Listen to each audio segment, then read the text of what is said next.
আগামী প্রজন্মের জন্য গড়ে তুলুন সবুজ পৃথিবী, বিশ্ব নেতাদের প্রতি প্রধানমন্ত্রীর আহ্বান।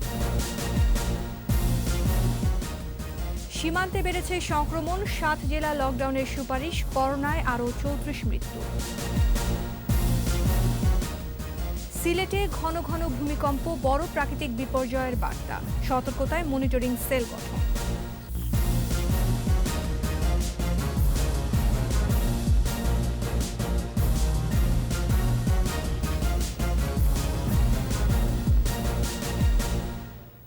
শুনছিলেন ফার্স্ট সিকিউরিটি ইসলামী ব্যাংক লিমিটেড সংবাদ শিরোনাম। আমন্ত্রণ রাত 9টার 21 সংবাদে, সাথে আছি আমি আশা Sabera.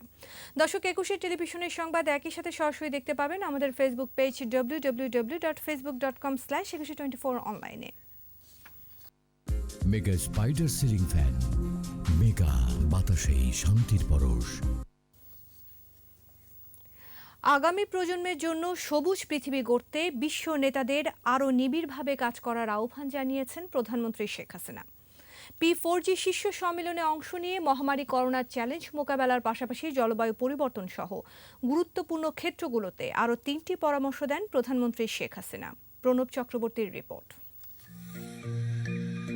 Inclusive green recovery towards carbon neutrality এই প্রতিবাদে দক্ষিণ কোরিয়ার রাজধানী সিউলে অনুষ্ঠিত হচ্ছে partnering for green growth and the global goals 2030 বা P4G'র দুদিনব্যাপী সম্মেলন। অংশ নিয়েছে বিশ্বের 12টি দেশ। সম্মেলনে ভিডিও বার্তায় প্রধানমন্ত্রী শেখ হাসিনা বলেন, বাংলাদেশই বিশ্বে প্রথম স্বল্পোন্নত দেশ হিসেবে নিজস্ব সম্পদ দিয়ে জলবায়ু পরিবর্তন ট্রাস্ট ফান্ড গঠন করেছে। প্রতি বছর জলবায়ু পরিবর্তন মোকাবেলায় 500 কোটি মার্কিন ডলার খরচ করে Bangladesh. Bangladesh, a member of the P4G, pursues a low carbon development path. এছাড়া পানি সংরক্ষণে 100 বছর মেয়াদী টেকসই উন্নয়ন পরিকল্পনা ডেল্টা প্ল্যান বাস্তবায়নের কথাও জানান Sheikh Hasina. We have adopted a 100-year sustainable development plan. সম্মেলনে করোনাকালীন সময়ে বিভিন্ন চ্যালেঞ্জ মোকাবেলা করে সবুজ পৃথিবী গড়ার পথে এগিয়ে যাওয়ার তাগিদ দেন তিনি। We, the participating leaders in the P4G summit, need to work more closely towards a greener future for our next generation. 3 পরামর্শে P4G'কে আরও কর্মমুখী হওয়ার আহ্বান জানান। জোর দেন বিনিয়োগকারী, নীতি নির্ধারক, সৃজনশীল উদ্যোক্তা সহ 5টি পয়েন্টে কাজ করার ওপর। We have the opportunity to build back better through inclusive green recovery and green growth. বৈশ্বিক জলবায়ু পরিবর্তন মোকাবেলা ও টেকসই উন্নয়নের লক্ষ্যমাত্রা বাস্তবায়নে 2017 সালে শুরু হয় P4G উদ্যোগ। প্রণব চক্রবর্তী, 21 টেলিভিশন, ঢাকা। সংসদ সচিবালয় কমিশনের 32তম সভা অনুষ্ঠিত হয়েছে। জাতীয় সংসদ ভবনের মন্ত্রী পরিষদ কক্ষে স্পিকার শিন শারমিন চৌধুরীর সভাপতিত্বে সভায় যোগ দেন প্রধানমন্ত্রী শেখ হাসিনা।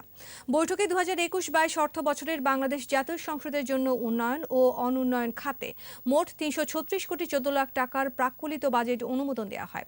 এছাড়া 2020-21 অর্থ বছরের সম্পূরক বাজেটের অনুমোদন দেওয়া হয়। এ সময় অর্থমন্ত্রী আহম মুস্তফা কামাল, আইনমন্ত্রী আনিসুল হক, সংসদের বিরোধী দল জাতীয় পার্টির চেয়ারম্যান GM কাদের উপস্থিত ছিলেন।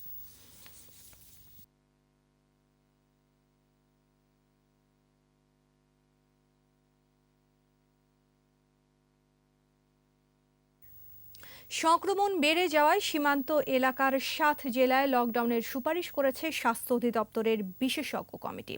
নিয়মিত স্বাস্থ্য বুলেটিনে আরও জানানো হয়, এ পর্যন্ত 23 জনের দেহে পাওয়া গেছে ভারতীয় ভেরিয়েন্ট। এদিকে কোভিড-19-এ 24 ঘন্টায় আরও 34 জন মারা গেছেন। আর দৈনিক সংক্রমণ হার বেড়ে হয়েছে 10.11%। বিস্তারিত জানাচ্ছেন স্মৃতি মণ্ডল। কোভিড পরিস্থিতি নিয়ে স্বাস্থ্য অধিদপ্তরের নিয়মিত ভার্চুয়াল স্বাস্থ্য বুলেটিন। সীমান্তের 7টা জেলায় অধিদপ্তরের মুখপাত্র অধ্যাপক রোবেদ আমিন বলেন, সীমান্তগুলোতে লোকাল ট্রান্সমিশন বেড়েছে, বিভিন্ন ভেরিয়েন্টের অস্তিত্ব মিলেছে। তাই নওগাঁ, নাটোর, সাতক্ষীরা, যশোর, রাজশাহী, কুষ্টিয়া ও খুলনায় লকডাউনের সুপারিশ করেছে বিশেষজ্ঞ কমিটি। তো সীমান্তবর্তী এসব স্থানগুলোতে বৈধ ছাড়াও অবৈধভাবে অনেক ধরনের লোকজন আমাদের এখানে আসে। আমাদের চারদিকেই ভারত রয়েছে এবং তাদের মাঝখানে যোগাযোগটা অনেকভাবে বিদ্যমান। কিছু কিছু স্থানে এমনও আছে শুধু নৌকার মাধ্যমেও যোগাযোগ সম্পন্ন হয় চাঁপাইনবাবগঞ্জ থেকে অন্য জায়গাতে। তাই যেসব যারা অবৈধ উপায়ে আমাদের এখানে এসেছেন তাদের মাধ্যমে সংক্রমণ ছড়িয়ে যেতে পারে। ভেরিয়েন্ট প্রসঙ্গে আইডিসিআর পরিচালক তাহমিনা শিরিন বলেন, 263টি জিনোম সিকোয়েন্সিং এর মধ্যে 27 জনের দেহে ইউকে ভেরিয়েন্ট, 85 জনের সাউথ আফ্রিকান, 5 জনের নাইজেরিয়ান ও 23 জনের দেহে ভারতীয় ভেরিয়েন্ট পাওয়া গেছে। এই ভ্যারিয়েন্ট কিন্তু কোনো নতুন বিষয় না। যত ডিজিজ শনাক্ত হবে, ডিজিজ ট্রান্সমিশন হবে এক মানুষ থেকে আরেক মানুষে, নতুন নতুন ভ্যারিয়েন্টের আবির্ভাব হবে। সুতরাং ভ্যারিয়েন্ট যাই হোক না কেন, আমাদের করণীয় দুটি বিষয়। একটি হচ্ছে স্বাস্থ্যবিধি মেনে চলা, এবং যখন যার টার্ন আসবে উনি টিকা গ্রহণ করবেন। এদিকে স্বাস্থ্য অধিদপ্তরের দেয়া তথ্য অনুযায়ী 24 ঘন্টায় মারা গেছেন আরও 34 জন। মৃতের সংখ্যা বেড়ে 12,583। নতুন 1,444 জন সহ মোট শনাক্ত 7,98,830। সুস্থ হয়েছেন আরও 1,397 জন। পরীক্ষার বিপরীতে দৈনিক সংক্রমণ হার বেড়ে হয়েছে 10.11%। মৃত্যু হার বেড়ে 1.58 ও সুস্থতার হার 92% বেশি। 24 ঘন্টায় সবচেয়ে বেশি মৃত্যু চট্টগ্রাম বিভাগে 12 জন। 60 21 জনের মৃত্যু হয়েছে। দেশে এ পর্যন্ত করোনা পরীক্ষা হয়েছে 59 লাখের বেশি। স্মৃতিমণ্ডল, 21 টেলিভিশন, ঢাকা।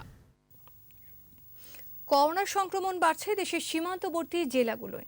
স্থলবন্দরগুলোতে ভারত থেকে আসা যাত্রীদের করোনা টেস্ট করা হলেও পণ্য নিয়ে আসা ট্রাক চালক ও সহকারীদের কোনো পরীক্ষা হচ্ছে না। এতে সংক্রমণ আরও বেড়ে যাওয়ার আশঙ্কা স্থানীয়দের। 21-এর প্রতিনিধিদের সহায়তায় রত্নাসামানের রিপোর্ট। করোনা সংক্রমণ ও মৃত্যু বেড়ে যাওয়ায় আতঙ্ক দেখা দিয়েছে রাজশাহী ও চাঁপাইনবাবগঞ্জ সহ সীমান্তবর্তী জেলাগুলোতে। রাজশাহী মেডিকেল কলেজ হাসপাতালের করোনা ইউনিটে একদিনে সর্বোচ্চ 12 জনের মৃত্যু হয়েছে। তাদের মধ্যে 7 জনই চাঁপাইনবাবগঞ্জের। মৃত 8 জন করোনা পজিটিভ, 4 জন মারা যান উপসর্গ নিয়ে। বিশেষ লকডাউনের 6ষ্ঠ দিনেও চাঁপাইনবাবগঞ্জে মানা হচ্ছে না স্বাস্থ্যবিধি। স্থলবন্দরে ভারতীয় পণ্যবাহী চালক ও তাদের সহকারীরা চলাফেরা করছেন অবাধে। হিলি স্থলবন্দরে ভারত ফেরত যাত্রীদের করোনা পরীক্ষা করা হলেও পণ্যবাহী ট্রাক চালক ও সহকারীদের নেই পরীক্ষার ব্যবস্থা। ভারত থেকে যে ড্রাইভারগুলি আসছে বাংলাদেশে, সেটাকে চেকপোস্টে কিংবা ইন্ডিয়াতে কোনো চেক না করেই তাদেরকে এখানে পাঠানো হচ্ছে। পূর্বে যেখানে 200 থেকে 180 গাড়ি প্রবেশ করতে, সেখানে মাত্র 80 গাড়ি নিয়ে আমরা এখন আমদানি রপ্তানি পরিচালনা করতেছি। 7 দিনের বেশি সময় ধরে বন্দরে অবস্থান করছে পণ্যবাহী ট্রাকগুলো। এই কারণে প্রতিদিনই বাড়ছে সংক্রমণের হার। 31 তারিখের পর থেকে ভারতীয় ট্রাক ড্রাইভার এবং হেল্পার যারা প্রবেশ করছে, তাদের টেস্ট রিপোর্ট নিয়ে তারা বাংলাদেশের অভ্যন্তরে প্রবেশ করবে। মংলায় 8 দিনের কঠোর বিধি নিষেধাজ্ঞা চলছে। উপজেলা নির্বাহী কর্মকর্তা জানান, বন্দরে বিভিন্ন জাহাজ আসে, নাবিক ও সংশ্লিষ্টরা বিভিন্ন কারণে শহরে ঘোরাফেরা করায় বাড়ছে সংক্রমণ আশঙ্কা। মাইকিং করে জানিয়েছি তারা যেন কোনোভাবেই এখানে ল্যান্ড না করতে পারে। আমরা ইতিমধ্যে কয়েকজনকে অর্থদণ্ড দিয়েছি যারা মাস্ক পরিধান করেনি তাদেরকে। ভারতে আটকে পড়া বাংলাদেশিরা ফিরে আসায় চুয়াডাঙ্গায়ও বেড়েছে আতঙ্ক। রত্নাসামান, 21 টেলিভিশন। আবারও বাড়ল করোনা সংক্রমণ রোধে চলমান বিধিনিষেধের মেয়াদ। 30 মে থেকে 6 জুন মধ্যরাত পর্যন্ত মেয়াদ বাড়িয়ে প্রজ্ঞাপন জারি করেছে মন্ত্রিপরিষদ বিভাগ। 5 এপ্রিল প্রথম বিধিনিষেধ আরোপের পর অষ্টমবারের মতো বাড়ল মেয়াদ। জনস্বাস্থ্যের কথা বিবেচনায় নিয়ে করোনা সংক্রমণ পরিস্থিতির বাস্তবতায় মেয়াদ বেড়েছে বলে প্রজ্ঞাপনে উল্লেখ রয়েছে। সর্বশেষ প্রজ্ঞাপনের শর্তগুলো বলবৎ রাখার সাপেক্ষে এই বিধিনিষেধ কার্যকর থাকবে। এদিকে ভারতের সঙ্গে সীমান্ত বন্ধের মেয়াদ আরও 14 দিন বাড়ানোর সিদ্ধান্ত হয়েছে।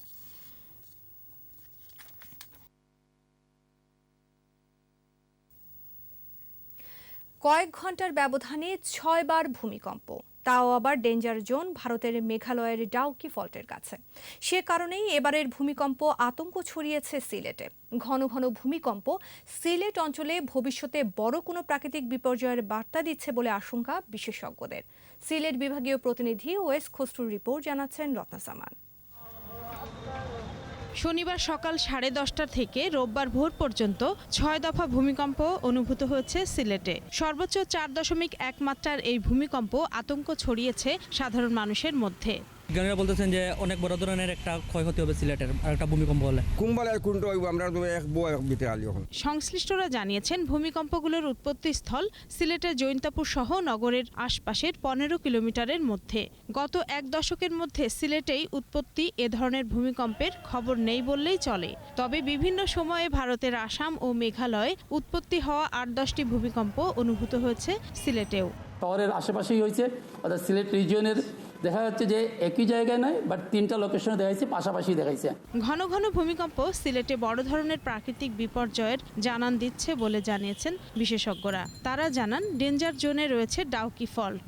এই ধরনের সিসমিক অ্যাক্টিভিটিস বৃদ্ধি পাওয়া, ছোট ছোট ভূমিকম্প হওয়া, এটাই ইন্ডিকেট করে যে অতি সত্বর বা খুব নিয়ার ফিউচারে বড় কোনো ভূমিকম্প এই অঞ্চলে হতে পারে। এদিকে ভূমিকম্পের ক্ষয়ক্ষতি রোধে সিলেটে সতর্কতামূলক ব্যবস্থা নিচ্ছেন সংশ্লিষ্টরা। গঠন করা হয়েছে একটি মনিটরিং সেল। ঝুঁকিপূর্ণ ভবন যেগুলাতে অ্যালার্মিং, আমরা এগুলাকে যেভাবে পারি আমরা রিমুভ করার চেষ্টা করব।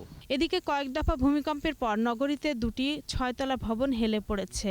এরই মধ্যে ভবনে বসবাসকারীদের সরে যাওয়ার নির্দেশ দিয়েছে নগর কর্তৃপক্ষ। রত্না জামান, 21 টেলিভিশন। নিচ্ছি প্রিমিয়ার ব্যাংক লিমিটেড সংবাদ বিরতি। নো মাস্ক নো সার্ভিস বিধি মেনে চলুন, সুস্থ থাকুন। যখন ফিরছি তখন অন্যান্য খবরের সঙ্গে আরও থাকবে। বাজেটে কৃষিকে বিশেষ গুরুত্ব দেওয়ার পরামর্শ বিশেষজ্ঞদের। সার, বীজ, কীটনাশকে বাড়তি ভর্তুকির তাগিদ।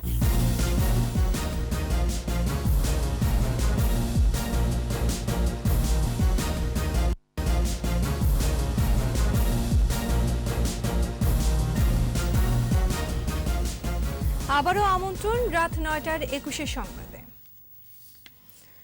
সরকার খালেদা জিয়া ইস্যুতে যতটা উদার এবং মানবিক দিক দিয়ে বিবেচনা করছে বিএনপি, তার চেয়ে বেশি রাজনীতি করছে বলে মন্তব্য করেছেন আওয়ামী লীগ সাধারণ সম্পাদক ওবায়দুল কাদের। সরকারি বাসভবনে নিয়মিত ব্রিফিংয়ে তিনি এসব কথা বলেন।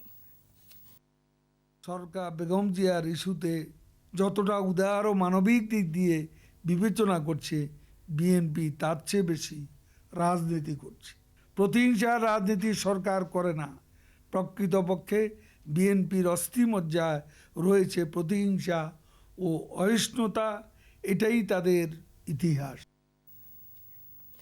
সেনাবাহিনীর শক্তি ব্যবহার করে ক্ষমতা দখল করলেই সেই সেনাবাহিনী রক্ষা করতে পারেনি জিয়াউর রহমানকে। আর এখন দলটির নেতারা সরকারের বিরুদ্ধে অসত্য তথ্য দিয়ে বিভ্রান্তি ছড়াচ্ছে, এমন অভিযোগ তথ্য ও সম্প্রচার মন্ত্রী ডক্টর হাসান মাহমুদের। নিজ মন্ত্রণালয়ে সমসাময়িক বিষয় নিয়ে আলাপে জানান, জাতির জনক বঙ্গবন্ধু শেখ মুজিবুর রহমানের হত্যাকাণ্ডে জিয়া জড়িত, এটা প্রমাণিত সত্য। শুধু তাই নয়, খুনিদের পুনর্বাসন করা সহ বিচারের পথও বন্ধ করেছিল। যে খুনতন্ত্র ত্রাসের রাজত্ব জিয়া ও তার স্ত্রী খালেদার হাত ধরে চালু হয়েছিল, সে বিশ্বাস থেকে বের হয়ে আসতে পারেনি দলটির নেতারা। বিএনপি চেয়ারপারসন খালেদা জিয়ার জ্বর এখন নিয়ন্ত্রণে, জানিয়েছেন দলের মহাসচিব মির্জা ফখরুল ইসলাম আলমগীর। বিএনপির প্রতিষ্ঠাতা জিয়াউর রহমানের 40তম মৃত্যুবার্ষিকী উপলক্ষে সমাধিতে শ্রদ্ধা নিবেদন শেষে ফখরুল আরও বলেন, আওয়ামী লীগ গণতান্ত্রিক রাষ্ট্র ব্যবস্থা ধ্বংস করে একদলীয় শাসনের পথে হাঁটছে। গণতন্ত্র পুনরুদ্ধারে গোটা জাতিকে ঐক্যবদ্ধ হবারও আহ্বান জানান বিএনপি মহাসচিব।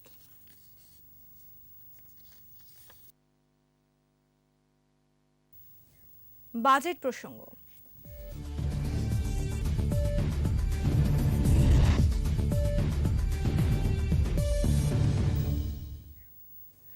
মহামারীকালে খাদ্য নিরাপত্তা নিশ্চিতের বিষয়টি রাষ্ট্রীয় অগ্রাধিকারের শীর্ষে থাকে। এখন এমনই একটি সময় পার করছে বাংলাদেশ। তাই শুধু নতুন বাজেটে কৃষিকে বিশেষ গুরুত্ব দেওয়ার পরামর্শ বিশেষজ্ঞদের। সার, বীজ, কীটনাশক ও সেচ কাজে বাড়তি ভর্তুকি নিশ্চিতেরও তাগিদ দিয়েছেন তারা। মফিউর রহমানের রিপোর্ট।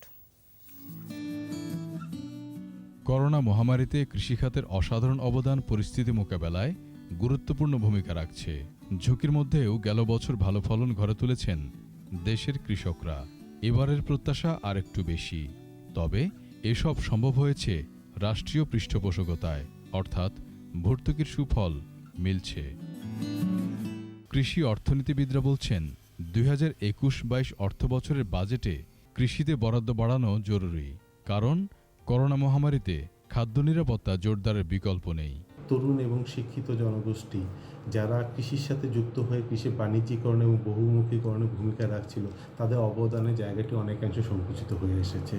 তাই কৃষকের হাতে স্বল্প মূল্যে সার, বীজ, কীটনাশক তুলে দেওয়ার পাশাপাশি সেচ কাজেও প্রয়োজনে ভর্তুকি নিশ্চিতের পরামর্শ তাদের।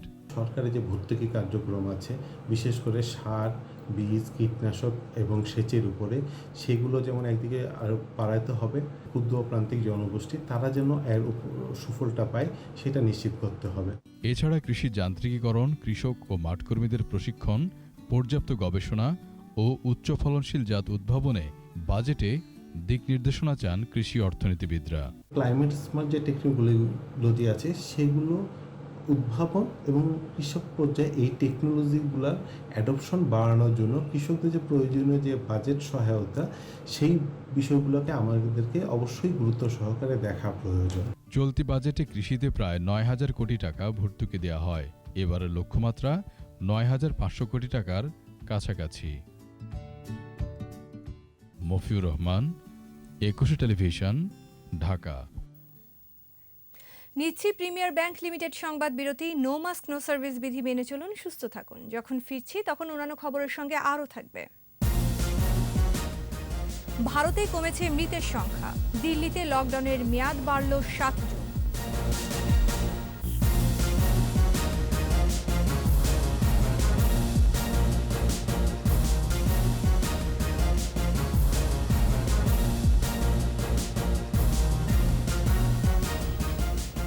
আমন্ত্রণ আবারও রাত 9টার 21 সংবাদে। এবার আন্তর্জাতিক খবর।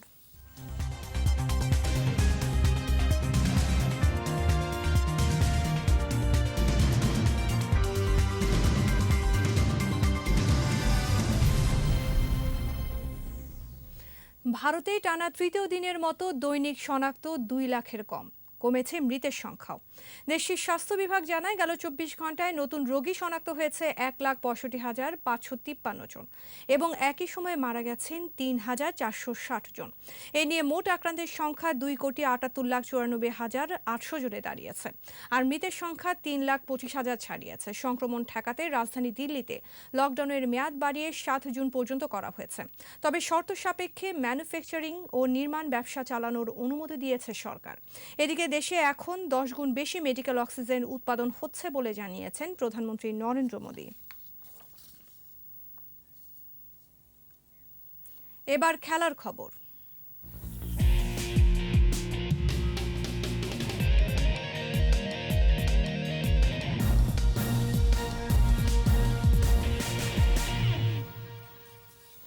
কাল থেকে মাঠে গড়াচ্ছে বঙ্গবন্ধু ঢাকা প্রিমিয়ার টি-20 ক্রিকেট লিগ।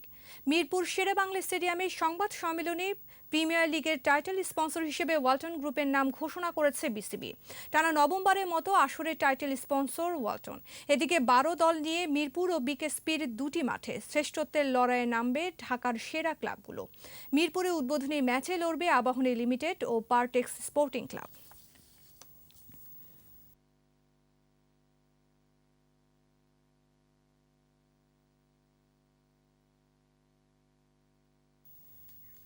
আর এরই সাথে শেষ করছি রাত 9টার 21 সংবাদ। যাবার আগে ফার্স্ট সিকিউরিটি ইসলামী ব্যাংক লিমিটেড সংবাদ শিরোনামগুলো আরও একবার।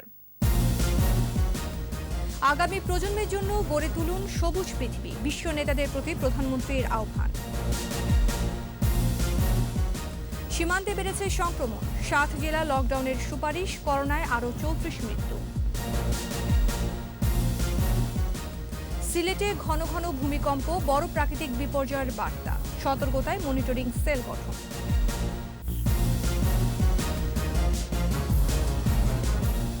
সর্বশেষ খবর জানতে ডায়াল করুন 2021 নম্বরে আর ভিজিট করুন 21-tv.com এই ওয়েবসাইটে। এছাড়া ফেসবুকে লগ ইন করতে পারেন facebook.com/2124 অনলাইনে। পরের সংবাদ রাত 11টায় দেখার আমন্ত্রণ রইল। স্বাস্থ্যবিধি মেনে চলুন, সুস্থ থাকুন। ধন্যবাদ।